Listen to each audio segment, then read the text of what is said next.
Welcome to the second part of our chapter, Atomic Physics. Before discussing Bohr's atomic model, we are discussing Bohr's quantization condition for the angular momentum.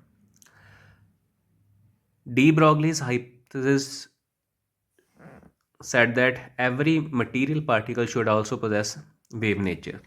This means that if electrons, which are the material particle, if they are revolving around the nucleus, they cannot move in any given orbit of their choice. Reason, according to de Broglie, they have a matter wave associated with it.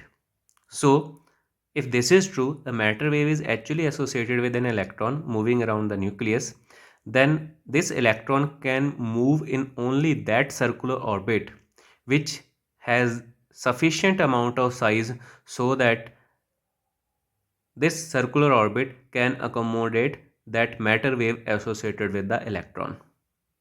If electrons matter wave can be accommodated in that particular circular orbit, then that circular orbit is actually physically possible. But if a circular orbit cannot accommodate the matter wave associated with the electron, this means electron cannot occupy that particular orbit.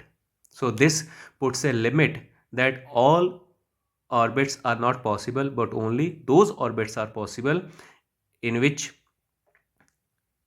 electrons matter wave can be accommodated. So from this, Bohr proposed the idea that a circular orbit is possible only if it contains an integral number of de Broglie waves.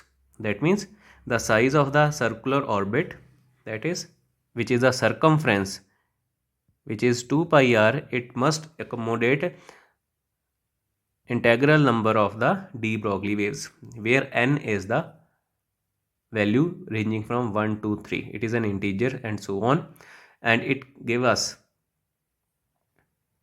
the order of orbit. If n is equal to 1, 2 pi r will be equal to 1 lambda. That means it will, first orbit will contain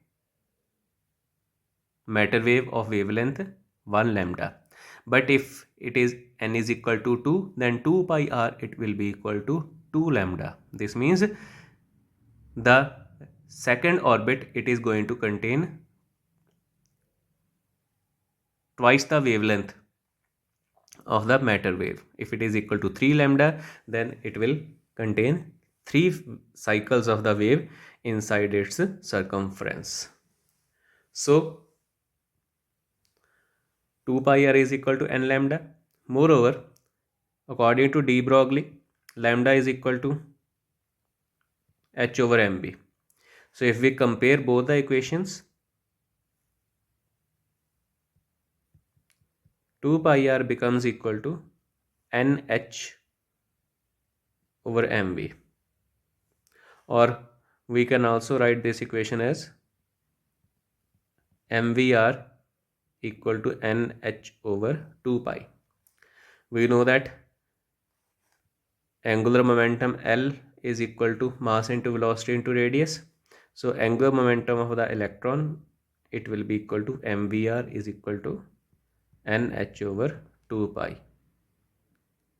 where n value is 1, 2, 3, 4, 5, so on. This equation is the famous Bohr's quantization condition of angular momentum, which states that electron cannot revolve in an orbit of its choice, but only those circular orbits are possible in which angular momentum of the revolving electron is quantized. And which are these circular orbits around the nucleus? Only those circular orbits which can contain the matter wave associated with the electron.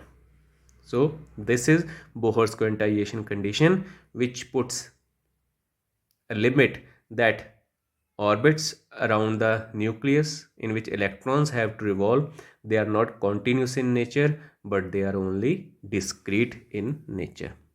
Thank you.